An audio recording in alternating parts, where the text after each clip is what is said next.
بسم اللہ الرحمن الرحیم۔ میمن نیوز کی جانب سے آپ تمام ناظرین کو مقصود میمن کا سلام۔ اللہ رب العزت کے بابرکت نام سے جو دونوں جہانوں کا خالق و مالک ہے، کروڑوں درود و سلام حضرت محمد مصطفیٰ صلی اللہ علیہ وسلم پر۔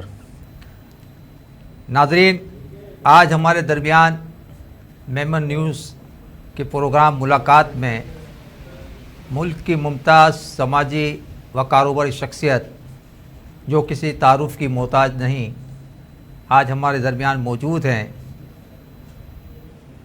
ان شخصیت کا تعلق شہر کراچی میں مختلف سماجی و فلاحی اداروں سے ان کا تعلق ہے، اور ماشاءاللہ دنیا بھر کے اندر کاروبار ان کا چل رہا ہے، اور دنیا بھر کے اندر یہ جاتے ہیں، اور ان کی شناخت ہے کاروبار کے حوالے سے۔ آئیں، ہمارے آج ملاقات کے پروگرام میں ہمارے درمیان موجود ہے محمد اقبال اڈوانی صاحب۔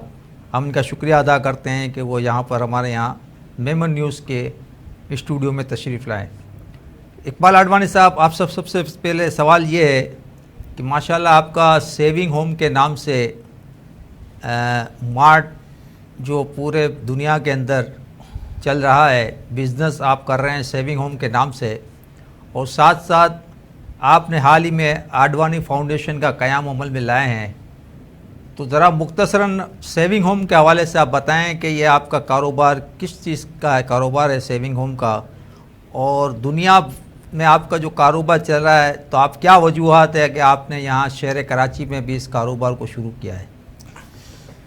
السلام علیکم۔ دیکھیں، سیونگ ہوم کے حوالے سے میں آپ کو یہ بتاؤں گا کہ سیونگ ہوم میرے ڈپارٹمنٹ اسٹور ہیں۔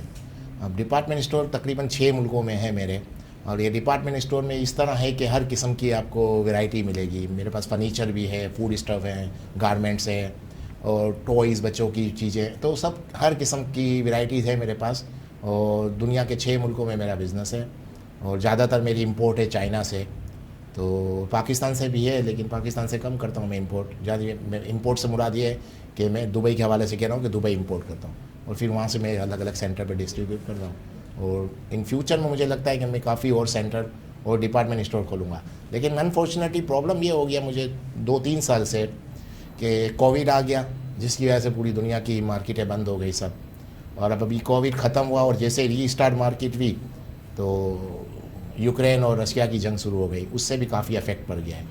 لیکن ان فیوچر میں جیسے میں ذرا ماحول اچھا ہو جائے گا تو میں اور بھی ڈپارٹمنٹ اسٹور کھولوں گا۔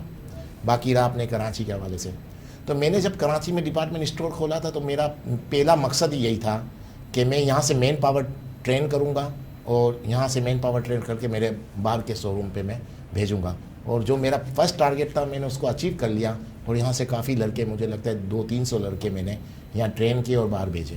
تو جو پاکستان سے اگر مجھے یہاں پر سمجھے ڈپارٹمنٹ اسٹور میں اگر مجھے زیادہ پروفٹ نہیں بھی ہو رہا تو مجھے مین پاور اتنا مل گیا مجھے، تو مجھے سوٹ کرتا ہے کہ پاکستان میں مجھے اس طرح کا کام کرنا چاہیے، کیونکہ آپ کو پتہ ہے کہ ہمارے ملک کی تقریباً 60% آبادی تو یوتھ پہ ہے، اور مجھے زیادہ میرا ٹارگیٹ، میرا فوکس بھی یوتھ ہے کہ ینگ لڑکوں کو میں ٹرین کر کے باہر بھیجوں، کیونکہ ان کے پاس نئی ٹیکنالوجی ہوتی ہے، نئے آئیڈیاز ہیں، تو اس میں کافی سکسیس رہا، اور یہی میرا پاکستان میں کھولنے کا جو مین ریزن وہی یہی تھا کہ میں یہاں سے لڑکوں کو ٹرین کر کے باہر بھیجوں۔ کراچی کے اندر ہی جو ہے آپ کا جو کاروبار آپ چلا رہے ہیں، تو آپ کیا اس میں ڈفرینسز نظر آ رہا ہے کہ آپ کے بیرون ممالک میں کاروبار کی پوزیشن اچھی ہے یا پاکستان میں اچھی ہے، یا آپ مستقبل میں کیا دیکھ رہے ہیں؟ آپ دیکھیں، پاکستان میں بزنس بہت اچھا ہے، اس میں کوئی دو رائے نہیں ہے، ہر کسی کی اپنی اپنی سوچ ہے، اپنی اپنی رائے ہے۔ پاکستان میں بزنس اچھا ہے، لیکن میرے جیسے بندے کو جو باہر سے انویسٹمنٹ لا رہے ہیں اس کو ذرا پرابلم آ رہی ہے۔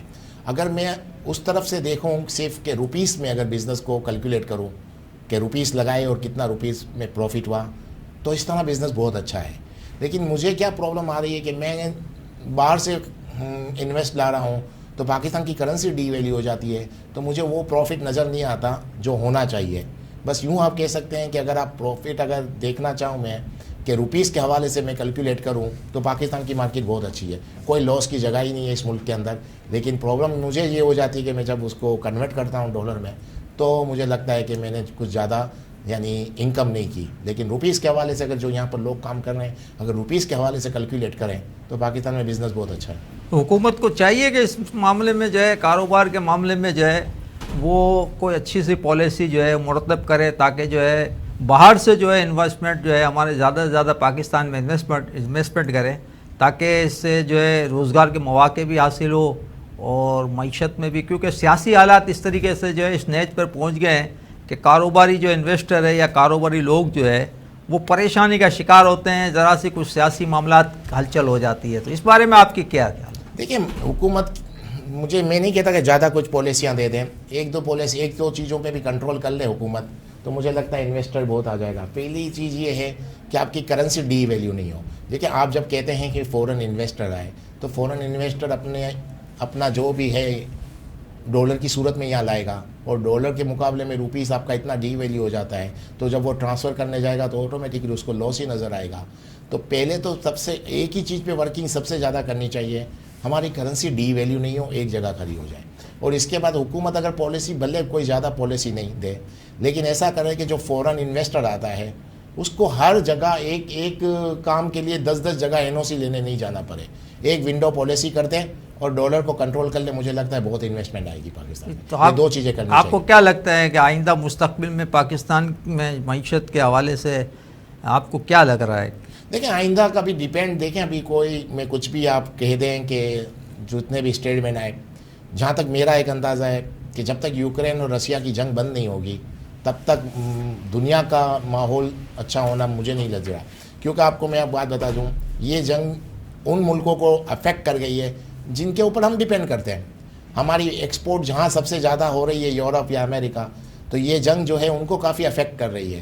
تو سیدھا نظر آ رہا ہے کہ پاکستان کو پرابلم آئے گی کیونکہ ہم ڈیپینڈ دوسروں ملکوں پہ کرتے ہیں. ہماری ایکسپورٹ ہماری امداد سب ادھر سے آتی ہے جو خود تکلیف میں آ گئے ہیں. میں اب ایک اور بات بتاتا چلوں, یہ یوکرین اور رشیا کی جنگ کی وجہ سے سیکنڈ ورلڈ وار کے بعد پہلی بار یورپ کے اندر لوڈ شیڈنگ شروع ہو جائے گی. تو اس سے اندازہ لگا لیں کہ آپ کتنی اس جنگ نے کتنا افیکٹ کیا ہے.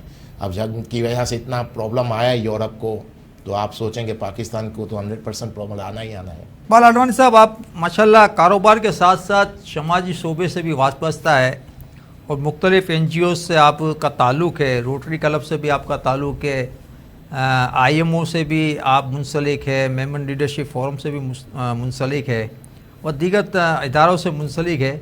آپ سب سے پہلے یہ بتائیں کہ آپ جو یہاں میڈیکل کیمپ جو ہے وقتاً فوقتاً شہر کراچی میں آپ اور سندھ میں بھی لگاتے ہیں, تو آپ کو یہ میڈیکل کیمپ لگانے کا خیال کیسے آیا؟ دیکھیے میڈیکل کیمپ تو میرے کچھ دوست تھے جو پہلے سے میڈیکل کیمپ لگاتے تھے, تو انہوں نے مجھے ایک بار انوائٹ کیا میڈیکل کیمپ میں.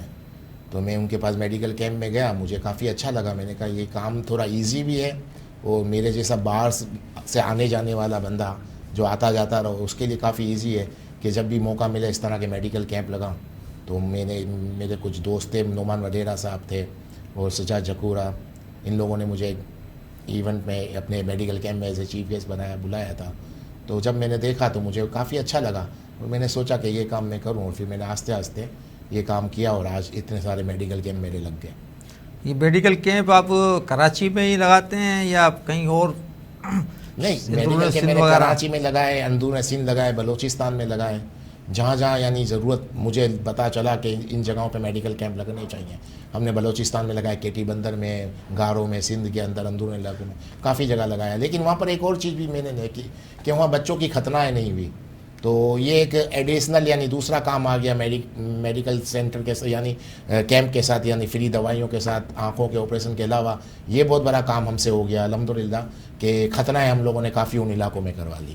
تو مجھے جیسے ابھی حالات صحیح ہوں گے تو ہم اندرون سندھ ہو گئے, بلوچستان, ہر جگہ میڈیکل کیمپ. تو میڈیکل کیمپ کے اخراجات آپ خود برداشت کرتے ہیں یا کسی سے ڈونیشن وغیرہ لے کر یا کسی سے آپ اسپانسرشپ لے کر کرتے ہیں؟ نہیں, میڈیکل کیمپ کا میں نے کیا ہے کہ یہ سب میں خود ہی اخراجات اس کے اٹھاتا ہوں. اس کے مطلب اٹھانے سے مراد یہ ہے کہ میں نے آپ کو پہلے ہی کہا کہ میرے دنیا بھر میں کافی سیونگ ہوم سینٹر ہیں, ڈپارٹمنٹ اسٹور. میں نے ہر ڈپارٹمنٹ اسٹور میں ایک پرسنٹیج طے کر لی ہے کہ پروفٹ میں یہ % میں فلاحی کاموں میں خرچ کر دوں گا. تو مجھے جتنا وہاں سے پرسنٹیج اپنے سینٹر سے مل رہا ہے میں وہی پوری جگہ لگا نہیں پا رہا تو میں کسی سے لینے کی کیا کیسے آپ کروں؟ ماسا سے بھی جو ہے منسلک رہے ہیں، میمن ایسوسیشن سعودی عربیہ سے بھی اور آئی ایم او سے بھی، تو اس میں آپ نے کیا ایکٹیویٹیز اب تک کی ہے اور یہ آئی ایم او کا مستقبل کیا دیکھ رہے ہیں؟ دیکھیں ماسا کے حوالے سے میں یہ کہوں گا کہ ماسا تقریباً 13-14 سال ہو گئے، بلکہ آئی تھنک 15 سال ہونے کو آئے. وہ 15 سال سے جو میں جب سے آیا تھا 2008 کی بات ہے، 7 کی، اس کے بعد ماسا نے بہت کام کیے، میمن سعودی عرب جماعت نے، اور ابھی بھی کافی اچھے کام کر رہی ہے. کیونکہ آپ کو پتہ ہے سعودی عرب ایک ایسی جگہ ہے جہاں پر کافی قسم کی پرابلمس بھی ہیں، اتنا کھل کے آپ کوئی بھی کام نہیں کر سکتے. اس بندش کے بعد بھی سعودی عرب میمن جماعت نے بہت اچھا کام کیا ہے اور ابھی بھی بہت اچھے کام کر رہی ہے، اس میں کوئی دو رائے نہیں ہے. اب رہا سوال آئیمو کا، دیکھا آئیمو بھی کافی اپنی جو کمٹمنٹ کیے تھے، جب آئیمو بنی تھی، جب اس نے جو کمٹمنٹ کیے تھے، مجھے لگتا ہے وہ سب کمٹمنٹ اس نے پورے کیے. تو آئیمو نے پہلے بھی بہت اچھے کام کیے، ابھی بھی کر رہی ہے، اور فیوچر کے حوالے سے آئی تھنک اس فیوچر از ویری برائٹ. کیونکہ جو بھی آرگنائزیشن، جو بھی فورم اگر کام کر رہا ہے آج کی تاریخ میں، کسی کا بھی فیوچر دیکھیں گے تو اس کا پریزنٹ دیکھیں گے. اب ماسا کا پریزنٹ دیکھے بہت کام کر رہی ہیں، آئیمو کا پریزنٹ دیکھے بہت کام ہو رہا ہے. تو آئی تھنک اس فیوچر از بہت از برائٹ، دونوں کے برائٹ ہے فیوچر، اور کام بھی بہت ہو رہا ہے. کوالیفائڈ لوگ ہیں، آرگنائز ہیں، ہارڈ ورکر ہیں. تو مجھے لگتا ہے کہ سب یعنی دونوں بہت اچھا کام کریں گے ان فیوچر میں. تو آئی ایم او کیا کراچی میں رجسٹر ہے یا پاکستان میں ہے یا کہیں کسی اور ملک کے اندر؟ آئیمو ایکچولی یو اے ای میں رجسٹرڈ ہے، اور آپ کو پتہ ہے یو اے ای ایک ایسی جگہ ہے کہ جہاں پوری دنیا کے میمن کو آپ ایزیلی کنیکٹ کر سکتے ہیں. تو وہ یو اے ای میں رجسٹرڈ ہے اور وہیں سے کام کر رہی ہے، اور مجھے لگتا ہے کافی اچھا کام کر رہی ہے. آپ ایم ایل ایف سے بھی وابستہ ہیں، میمن لیڈرشپ فورم میں بھی، اس میں بھی آپ نے کوئی ایکٹیویٹیز وغیرہ؟ نہیں، no doubt M L F بہت اچھا کام کر رہی ہے، آپ کے سامنے ہے. کراچی کے حوالے سے دیکھیں، کراچی میں بہت کام ہو رہا ہے، بہت کام کیا ہے ایم ایل ایف نے. پھر آپ چلے جائیں سعودی عرب میں ایم ایل ایف نے کافی کام کیا ہے، بنگلہ دیش میں آپ چلے جائیں وہاں بھی بہت کام کیا ہے. تو ایم ایل ایف بہت کام کر رہی ہے، پاکستان میں بہت کام کر رہی ہے. ان کے جو پریزیڈنٹ ایم ایل ایف کے، ہمارے جو پریزیڈنٹ ایم ایل ایف کے رحیم جانو صاحب، کافی ہارڈ ورکر ہیں، کافی اچھا کام کر رہے ہیں. اور جنرل سیکرٹری کو آپ دیکھ لیں، عادل اسامہ صاحب، وہ بہت اچھا کام کر رہے ہیں. یہاں کے جو چیئرمین ہیں اختر بھائی، وہ تو اچھا کام کر رہے ہیں، کافی اچھے آرگنائزر کام کر رہے ہیں. ان کے وائس چیئرمین ایاز بندروکڑا، وہ بھی بہت اچھے کام کر رہے ہیں، آپ کو ہر وقت نظر آئیں گے. تو ایم ایل ایف بھی بہت اچھا کام کر رہی ہے. بار بار مجھے کہا جا رہا ہے وقفے کے لیے، تو میمن نیوز کے ناظرین کے لیے بریکنگ پہ ہم جائیں گے، پھر انشاءاللہ آپ دوبارہ پھر جو ہے ملاقات کے اس تقریب پروگرام میں ہم اقبال آڈوانی صاحب کے ساتھ دوبارہ ہم شامل ہوں گے.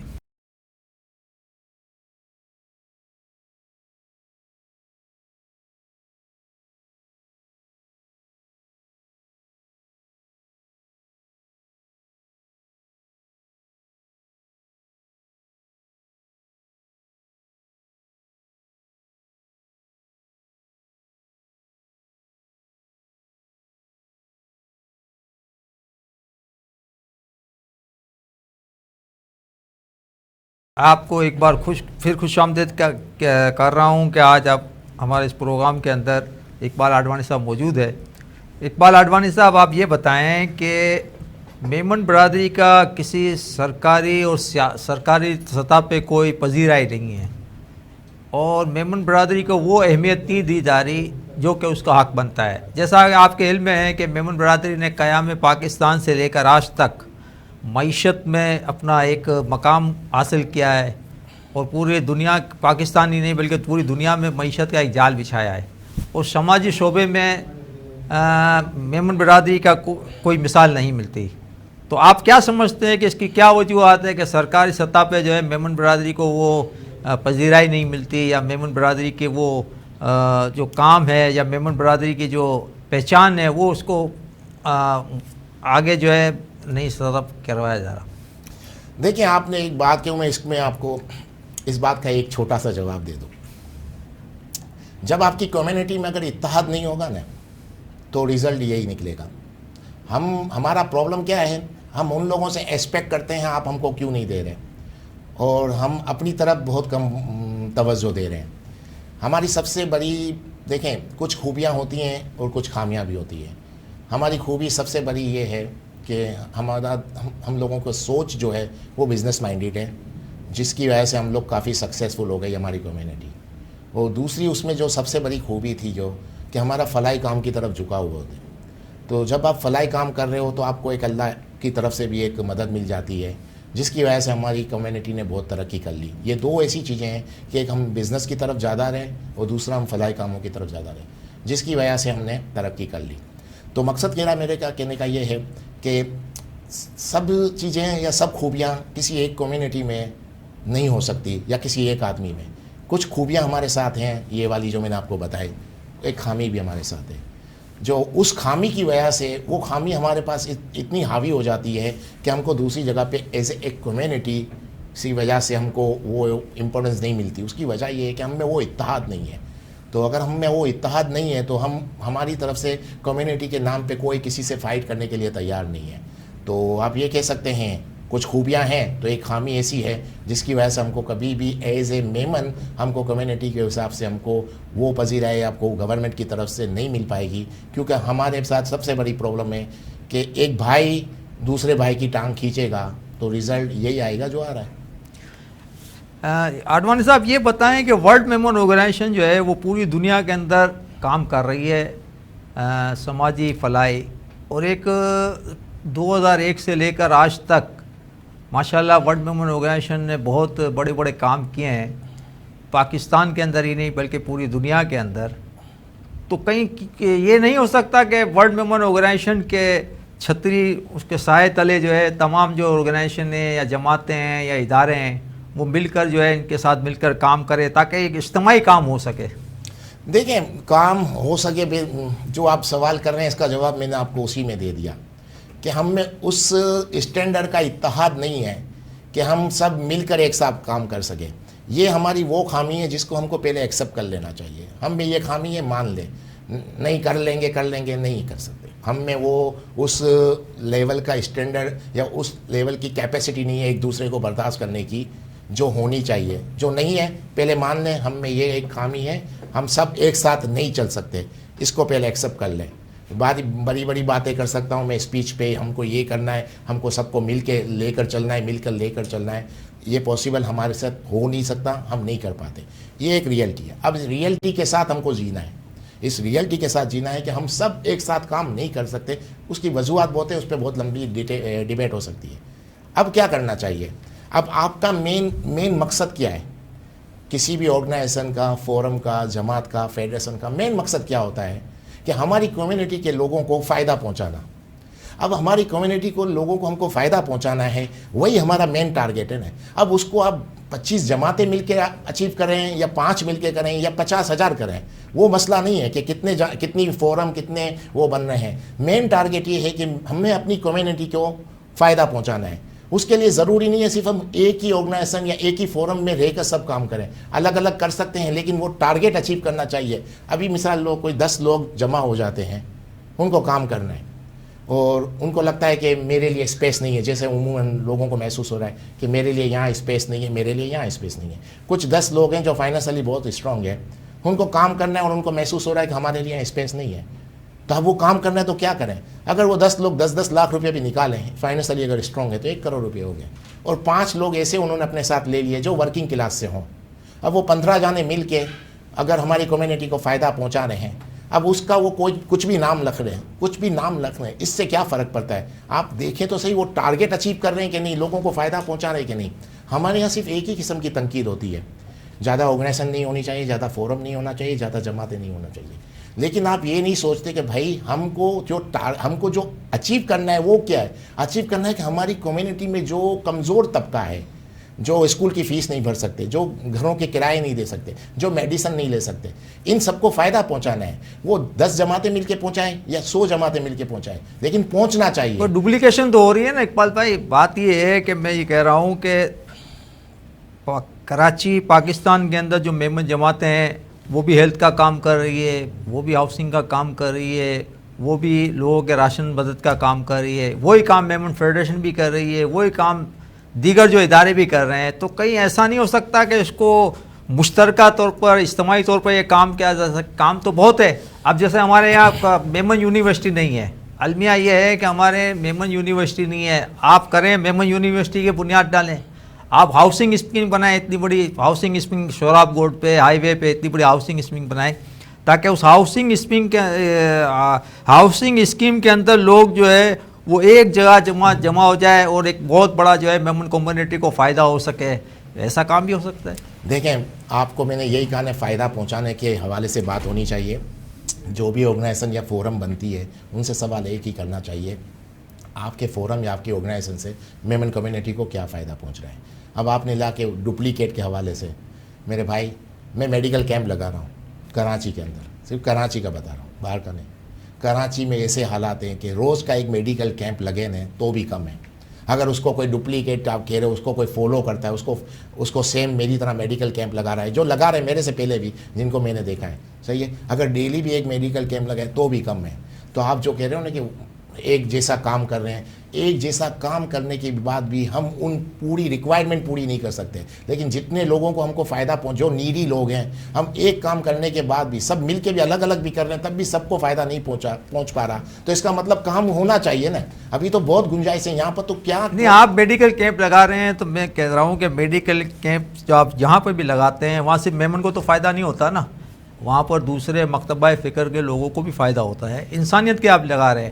میں کہہ رہا ہوں صرف اور صرف میمن کمیونٹی کی بھی بات کر رہا ہوں کہ میمن کمیونٹی کے لیے ایک میمن یونیورسٹی ہونی چاہیے، میمن کمیونٹی کے لیے ایک ہاؤسنگ اسکیم ہونی چاہیے، تاکہ جو ہے میمن کمیونٹی کی ایک بہت بڑی آبادی جو ہے جو بیچارے جو بے سہارا ہے، جو پریشان ہے، جو چھوٹے چھوٹے گھروں میں رہتے ہیں، ان کے لیے ہاؤسنگ اسکیم کی پلاننگ ہونی چاہیے، تاکہ سب ادارے مل کر جو ہے سر جوڑ کر اس معاملے کو جو ہے وہ خوش اسلوبی سے نپٹا سکتے ہیں. دیکھیں بھائی، آپ کے سوال میں ہی آپ کا جواب آ گیا. آپ کہہ رہے ہیں کہ میمن یونیورسٹی ہو اور صرف میمن کو ہو، تو کیا آپ یونیورسٹی کے اندر صرف میمن بچوں کو الاؤ کرو گے؟ یہ تو پھر آپ اس ملک کے اندر ایک تعصب لے کر آ جاؤ گے. ایسے پاسبل نہیں ہے نا. ہم جس ملک میں رہ رہے ہیں اس کی بھی کچھ ہمارے اوپر ذمہ داریاں ہیں. ہم اس ملک میں رہ رہے ہیں، اس ملک میں کھا رہے ہیں، اس ملک میں پلے بھرے ہیں. اگر ہم ہر چیز میں اس طرح کریں گے صرف میمن تو پھر وہ امیج ہماری بھی ڈیمیج ہو جائے گی کہ صرف ہم لوگ اس طرف آ گئے ہیں. اگر آپ یونیورسٹی کھولیں گے تو اس میں کیا یہ کر پائیں گے کہ صرف میمن بچے داخلے لیں؟ نہیں. آپ ہاسپٹل کھولو گے تو کیا یہ بولو گے صرف اس میں میمنوں کا علاج ہوگا؟ نہیں. ایسے دوسرے جو ادارے ہیں جو نان میمن ہیں، تو اس میں کیا انہوں نے کیا کہا ہوا ہے کہ یہاں پر میمن نہیں آ سکتا؟ کتنی یونیورسٹیاں کتنی بنی ہوئی ہیں، جو کالجز وغیرہ ہیں جو دوسروں نے بنائی ہیں، تو کیا اس میں میمن بچوں کو الاؤ نہیں کیا گیا؟ نہیں. اگر اس راستے پہ جائیں گے تو سوچ ہماری چینج ہو جائے گی، تو پھر ہم کو اس کی قیمت بھی ادا کرنی پڑے گی. یہ بات نہیں ہونی چاہیے کہ صرف میمن کو، ہاں دوسروں بھی ملنے چاہیے، میمنوں کو ہم کو زیادہ دینا چاہیے، کوٹا سسٹم کر دینا چاہیے کہ اتنے میمن ہونے چاہیے. لیکن آپ کسی اور جس ملک میں رہ رہے ہیں اس کی بھی آپ کے اوپر کچھ رسپانسبلٹی ہے. میں آپ کو ایک چیز روز بتاتے چلوں. ہم جو میمن ہیں ان کی ہسٹری کیا ہے؟ ہم لوگوں نے انڈیا سے مائگریٹ کیا تھا. ہم لوگ چھوٹے چھوٹے گاؤں میں رہتے تھے وہاں پر انڈیا کے اندر، جو چھوٹے چھوٹے گاؤں تھے. اور الحمدللہ پاکستان بنا تو ہم لوگوں نے یہاں آ کر مائگریٹ کر کے یہاں آ گئے. اور جس سٹی میں آئے، تو جس علاقے میں ہم لوگ آئے، زیادہ کھارا در اولڈ ٹاؤن کے علاقوں میں ہماری کمیونٹی بس گئی. اور سامنے پورٹ تھا، یہاں جوڑیا بازار اور سب مارکیٹ ہے، اور کپڑا مارکیٹ بڑی بڑی جتنی بھی جو تھی، جو اس وقت کے نان مسلموں کے ہاتھ میں تھا، سب وہ چلے گئے. ہم کو یہ ملا. تو ہمیں پاکستان میں میمنوں کو بہت بڑی اپرچونیٹی ملی ہے. یعنی بہت بڑی اپرچونیٹی ملی کہ ہماری سوچ بزنس تھی اور ہم کو ایک بزنس علاقہ مل گیا، ساتھ میں پورٹ ملا. تو ہم نے اس ملک میں بہت ترقی کی. اور اگر ہم ہر چیز میں صرف ایک ہی سوچ بنا کے چلیں گے کہ ہم کو صرف میمن کو لے کر چلنا ہے، ہاں صحیح ہے، لیکن ایک کوٹا رکھ دیں ہم. لیکن میمن کو ہم کو سپورٹ کرنا ہے، نو ڈاؤٹ کرنا چاہیے. پہلے اپنی کمیونٹی کو دیکھنا چاہیے. لیکن اگر اس کے ذریعے دوسروں کا بھی بھلا ہو رہا ہے تو وہ بھی چالو رکھنا چاہیے. جیسے آپ نے ایک سیکنڈ، جیسے آپ نے میرے میڈیکل سینٹر کے حوالے سے کہا، اب میں میڈیکل کیمپ دنیا کے کسی بھی حصے میں لگاؤں، کراچی کے کسی بھی کونے میں لگا دوں، میں وہاں پر میمنوں کی آبادی زیادہ ہو تو وہاں بھی تو نان میمن آئیں گے، تو ان کو تھوڑی روک سکتے ہیں ہم لوگ. تو یہ پاسبل نہیں ہے کہ ہم لوگ اتنی سوچ بنا لے کہ میڈیکل کیمپ میں بھی صرف میمنوں کا علاج ہو. ایسا ہو نہیں سکتا. ہاں ہم ایسے علاقوں میں میڈیکل کیمپ لگانے چاہیے جہاں میمنوں کی آبادی ہو، لیکن وہاں دوسری کمیونٹی کے لوگ بھی تو آئیں گے. نو ڈاؤٹ میمن برادری جو ہے وہ سماجی شعبے میں ہر مکتبہ فکر کے لوگوں کے لیے کام کر رہی ہے. ہمارے اسپتالوں میں بھی دیکھیں کہ میمن برادری جو ہے بلا کسی رنگ و نسل و تعصبات سے بالا تر ہو کر انسانیت کی خدمت کر رہی ہے. صرف میمن برادری نہیں بلکہ ہر خاص و عام کے لیے یہ بہت بڑا کام کر رہی ہے میمن برادری. اقبال آڈوانی صاحب آپ سے میرا سوال یہ ہے کہ میمن زبان جو ہے وہ آہستہ آہستہ المیہ یہ ہے کہ ختم ہوتی جا رہی ہے. ایک زمانے میں گجراتی زبان جو ہے وہ پڑھی جاتی تھی، لکھی جاتی تھی،